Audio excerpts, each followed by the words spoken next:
नमस्कार दोस्तों, स्वागत है आपका ज्ञान सर एजुकेशन ऐप में। यूपी ट्रिपल एससी के एग्जाम्स के, वनडे एग्जाम्स के, एसएससी एग्जाम्स के, पुलिस एग्जाम के, रेलवे एग्जाम के फ्री इनिशिएटिव आपको इसी चैनल में मिलते रहेंगे। चैनल को सब्सक्राइब जरूर कर लीजिएगा और वीडियो को लाइक और शेयर जरूर कर लीजिएगा। और हमारे ऐप ज्ञान सर एजुकेशन ऐप को गूगल प्ले स्टोर से आप इंस्टॉल जरूर कर लीजिएगा। इसमें सारे वनडे के एग्जाम्स के कोर्सेज आपको मिलेंगे बहुत ही कम दामों में। नमस्कार दोस्तों यूपीएसआई के हम लोग कर रहे हैं पीवाईक्यू। ये उसका नेक्स्ट लेक्चर है। 4 लेक्चर मैं आपको करा चुका हूँ, यानी 175 सवालों को हम लोग देख चुके हैं और अब मैं आशा करता हूँ आपने ये सारे 175 सवाल लर्न कर लिए होंगे। चलिए आज का लेक्चर देखते हैं। सबसे पहले 176 यानी 176 जो सवाल है वो आपकी स्क्रीन पे है। क्या कह रहा है ये? कह रहा है राइट टू इन्फॉर्मेशन जो एक्ट है, under which article provide that any information which would impede the process of investigation और prosecution of offender need not to be disclose. तो ये किस एक्ट के तहत आता है कि सूचना का अधिकार अधिनियम में यह प्रावधान है कि कोई भी जानकारी जो जांच की प्रक्रिया या अपराधियों के खिलाफ मुकदमा चलाने में बाधा डालती है उसका खुलासा करने की आवश्यकता नहीं है। तो ये है आपका section 8 clause 1 sub clause H. ठीक है, इसके तहत आप ये मानिए कि कोई भी जानकारी हो जो जांच की प्रक्रिया या अपराधियों के खिलाफ मुकदमा चलाने में ये जानकारी बाधा डाल रही है तो उसका खुलासा करने की आवश्यकता नहीं है इस धारा के तहत। ठीक है, फिर the national monitoring committee for rehabilitation and resettlement is constituted under dash of the right to fair compensation and transparency in land acquisition rehabilitation and resettlement act 2013। यानी पुनर्वास और पुनर्स्थापन के लिए राष्ट्रीय निगरानी समिति का जो गठन है भूमि अधिग्रहण पुनर्वास और पुनर्स्थापना अधिनियम 2013 में उचित मुआवजे और पारदर्शिता के अधिकार की किस धारा के तहत किया गया है? तो ये करा गया है किस धारा के तहत? धारा 48 के तहत। किसके तहत? धारा 48 या सेक्शन 48। ठीक है, इसके बाद कह रहा सूचना प्रौद्योगिकी अधिनियम यानी इंफॉर्मेशन टेक्नोलॉजी एक्ट 2000, इसकी कौन सी धारा प्रमाणन प्राधिकरणों के नियंत्रक की नियुक्ति से संबंधित है? यानी विच of the following section of IT act 2000 deal with the appointment of controller of certifying authority. तो ये देख लो काफ़ी डिटेल में है IT एक्ट। इस तरह के भी सवाल आएंगे भाई, तो कोई दिक्कत नहीं है। पूरे तो आपको करने नहीं है, आपको नहीं आएंगे तो आप इतना करिए कि आप 40 में से मूल विधि में 30 तक आराम से कर सकें, है ना। आराम से आप उतने कर सकते हैं लिमिटेड चीज़ें पढ़ के। ज्ञान सर एजुकेशन ऐप में हमारा कोर्स जो चल रहा है उसको ज्वाइन करिए। 99 में जितने टू द पॉइंट आपको पढ़ाएंगे वो सब ज्वाइन कर सकते, मतलब वो सब आप पढ़ेंगे। To the point selection material आराम से आप पेपर निकाल सकते हैं। तो इसका सेक्शन 17 हो जाएगा। क्या हो जाएगा? Section 17। When was the child labour कह रहा prohibition and regulation act enacted. Bharat में बाल श्रम निषेध और विनियमन अधिनियम कब अधिनियमित हुआ है? Prohibition and regulation act child labour ये आया है आपका कौन से साल में? 1986 में। कब आया? 1986 में। इसके बाद कह रहा police officer making an investigation should enter his day by day proceedings in a dairy under which of the following section. निम्नलिखित में से किस धारा के तहत एक जांच कर रहे पुलिस अधिकारी की एक डायरी में अपनी दिन प्रतिदिन की कार्रवाई दर्ज करनी चाहिए? तो दिन प्रतिदिन की कार्रवाई ये कौन से आर्टिकल के थ्रू दर्ज होगी? ये होगी आपकी CRPC 172। ठीक है, CRPC 172। इसके बाद है the chief officer in charge of the land revenue administration of district is the. यानी किसी जिले के भू राजस्व प्रशासन का प्रभारी मुख्य अधिकारी कौन होता है?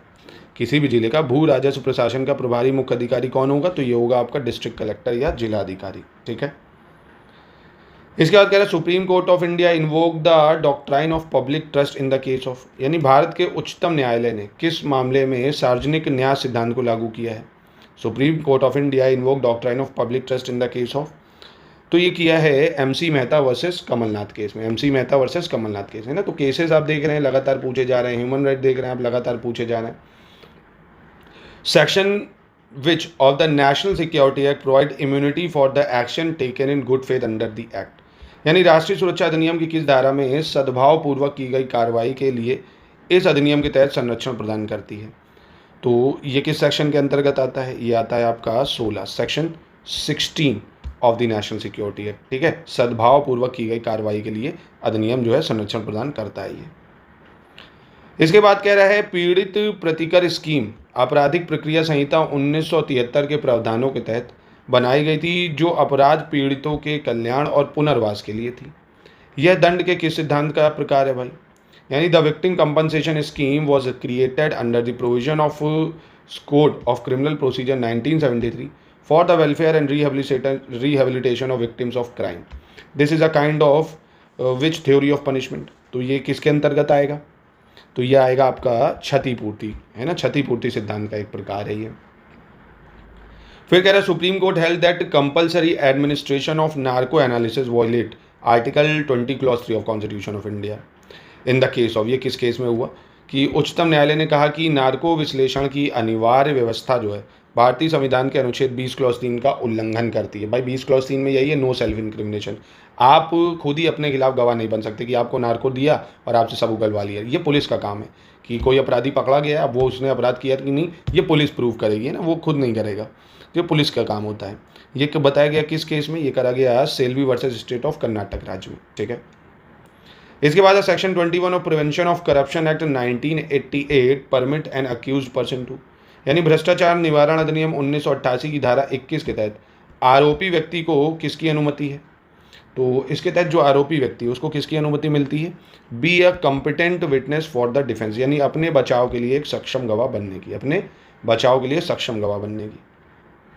फिर कह रहे हैं the term immovable property defined under the real estate regulation and development act 2016 include, यानी रियल एस्टेट अधिनियम 2016 के तहत परिभाषित अचल संपत्ति शब्द में किसको समाविष्ट किया गया है, तो अचल संपत्ति शब्द के अंतर्गत इमारतों को शामिल करा गया है, किसमें, इमारतों को शामिल करा गया है। फिर कह रहा है Muslim women may file a divorce petition under the dissolution of marriage act 1939 if the husband has been insane for a period of, यदि एक मुस्लिम महिला का पति कितनी अवधि तक विक्षिप्त रहता है तो विवाह विच्छेद अधिनियम 1939 के तहत वह महिला तलाक की याचिका दायर कर सकती है। तो ये कर सकती है अगर वो 2 वर्ष तक जो है विक्षिप्त रहता है, ठीक है, 2 ईयर्स तक। फिर कह रहा है provision for e cart and e rickshaw is included under which section of motor vehicle act, तो ये देखो रिपीट हुआ है, अभी इससे पहले भी आया था एक, तो ये किस प्रोविजन में आता है, सेक्शन 2A में आता है ना, ई कार्ट ई रिक्शा के लिए जो मोटर व्हीकल अधिनियम 1988 इसमें धारा 2A में प्रावधान है, ठीक है, सेक्शन 2A। 190 आ जाते हैं। 190 क्या कह रहे हैं, dowry death are defined in which of the following section of IPC, यानी जो दहेज हत्या है इसको भारतीय दंड संहिता की किस धारा में परिभाषित करा गया है, तो दहेज हत्या क्यों किस में किया गया है, 304B में करा गया है दहेज हत्या क्यों। अब तो इसका मतलब नहीं है IPC में, अब ये इसमें पूछ सकता है भाई ये जो नई धारा आई है BNS, इसमें किस में दिया हुआ है ये, तो याद रख लो सेक्शन 80 में है। BNS के जो डावरी डेथ है दहेज हत्या वो सेक्शन BNS के 80 में आ गया, 304B में अब नहीं है। इसके बाद कह रहे हैं दंड प्रक्रिया संहिता जो है CRPC, अब इसका तो मतलब ही नहीं है, ये हट गया है, हटाओ इसको। फिर कह रहा है Indian Police Service uses military insignia on it shoulder flashes similar to which of the following countries police force, यानी जो IPS अपने कंधों पर फ्लैश पर सैन्य प्रतीक का चिन्ह उपयोग करते हैं वो निम्नलिखित में से किस देश के पुलिस बल के फ्लैश के संकेत हैं, तो ये किस देश के हैं भाई, तो ये आपके UK के हैं ना, यूनाइटेड किंगडम, क्योंकि हमने वहीं से मोस्टली लिया ही है ये कॉन्सेप्ट। देखो ना अंग्रेज सबसे अच्छी चीज़ दे गए, एक रेल और एक सिविल सर्विसेज, यही दे गए भाई। इसके बाद राष्ट्रीय सुरक्षा अधिनियम के तहत राज्य सरकार द्वारा सेक्शन 5B के तहत किसी व्यक्ति को एक राज्य से दूसरे राज्य में हटाने का कोई भी आदेश नहीं दिया जाएगा सिवाय, यानी under the national security act no order shall be made by state government under section 5B for the removal of person from one state to another state except, तो इसके स्टेटमेंट को आपको ध्यान से पढ़ना होगा। इसका सही उत्तर होगा आपका उस दूसरे राज्य की सरकार की सहमति के बिना, यानी with the consent of government of that other state, ठीक है, याद रखिएगा इसको। इसके बाद कह रहा है एक व्यक्ति एक सार्वजनिक प्राधिकरण को किसी जानकारी के लिए अनुरोध करते हुए एक आवेदन दायर करता है, और यदि ऐसी जानकारी किसी अन्य सार्वजनिक प्राधिकरण के पास है तो ऐसा प्राधिकरण क्या करेगा, यानी a person file application on request for certain information to a public authority, मुझे इस चीज़ की जानकारी दे दो। If such information is held by another public authority, वो दूसरे के पास है, देन सच अथॉरिटी सेल, तो उसको क्या करना होगा, वो करेगा ये कि संबद्ध प्राधिकरण के पास आवेदन अग्रेसित करेगा, यानी फॉरवर्ड करेगा application to the concerned authority, ठीक है। फिर कह रहा what are the main sources of land revenue, यानी जो मुख्य स्रोत है भू राजस्व का वो क्या है, तो भू राजस्व का मुख्य स्रोत क्या क्या हो जाएगा, agriculture land tax, water tax, non agriculture land assessment, ये तीनों ही हो जाएंगे आपके, ठीक है। चलो अगला देख लेते हैं आपका। कह रहा है in which year the central information commission was establish by government of India, Bharat सरकार द्वारा केंद्रीय सूचना आयोग की स्थापना कब हुई थी, तो केंद्रीय सूचना आयोग कब बना था, 2005 में बना था। कब बना था, 2005 में। The special provision to safeguard food security is dealt under dash of the right to fair compensation and transparency in land acquisition rehabilitation resettlement act, खाद्य सुरक्षा के सुरक्षण के लिए विशेष प्रावधान, भूमि अधिग्रहण, पुनर्वास और पुनर्स्थापन जो अधिनियम है 2013, इसमें उचित मुआवजे और पारदर्शिता के अधिकार की जो है धारा किससे संबंधित है, तो ये किससे संबंधित है भाई, ये है सेक्शन 10 से संबंधित, ठीक है। इसके बाद कह रहा है person should wear a helmet while driving motor vehicle, this is mandate under which section of motor vehicle act 1988। बहुत ज़्यादा महत्वपूर्ण है, तो अभी भी पूछा जा सकता है। मोटर वाहन चलाते समय व्यक्ति को हेलमेट पहनना चाहिए, मोटर वाहन अधिनियम 1988 की किस धारा के अंतर्गत आता है। तो ये किस धारा के अंतर्गत आएगा भाई, आगे से आप कोई पूछे तो याद रखना धारा 129 है ना। हेलमेट पहनना क्यों जरूरी है, तो मोटर व्हीकल एक्ट 1988 की सेक्शन 129, किसमें, section 129। The first income tax act was introduce in the year, पहला आयकर अधिनियम वर्ष कब आया था भाई, तो पहला आयकर अधिनियम जो है वर्ष 1860 में, 1860 में आया था, बहुत पुराना है ना, अंग्रेजों का ही है, सारे कॉन्सेप्ट अंग्रेजों ही के दिए हुए हैं। A person aggrieved by order or decision of State Pollution Control Board under the Water Prevention and Control of Pollution Act 1974 can directly approach to, तो ये एक्ट भी याद रखना, water prevention and control of pollution act 1974। इसके तहत नियंत्रण board के आदेश या निर्णय से व्यथित व्यक्ति सीधे किसको संपर्क कर सकता है, तो ये सीधे संपर्क करेगा जाके एनजीटी को, नेशनल ग्रीन ट्राइब्यूनल को, है ना, एनजीटी को संपर्क करेगा। आपके लिए सवाल है एनजीटी को कब बनाया गया था, कमेंट बॉक्स में इसका उत्तर आप दीजिए, पॉलिटी में पूछा जा सकता है आपसे। तो ये था आज का लेक्चर, आई होप आपको अच्छा लगा होगा, समझ में आया होगा। बाकी यूपीएसआई की प्रिपरेशन के लिए हमारे ऐप को जरूर डाउनलोड कर लो, ज्ञान सर एजुकेशन ऐप को। टेस्ट की भी प्रैक्टिस चल रही है, अगर टेस्ट लगाना चाहते हो तो 49 रुपीज़ में आपको 25 टेस्ट मिल रहे हैं लेटेस्ट एंड पैटर्न के, उसको भी लगा सकते हो।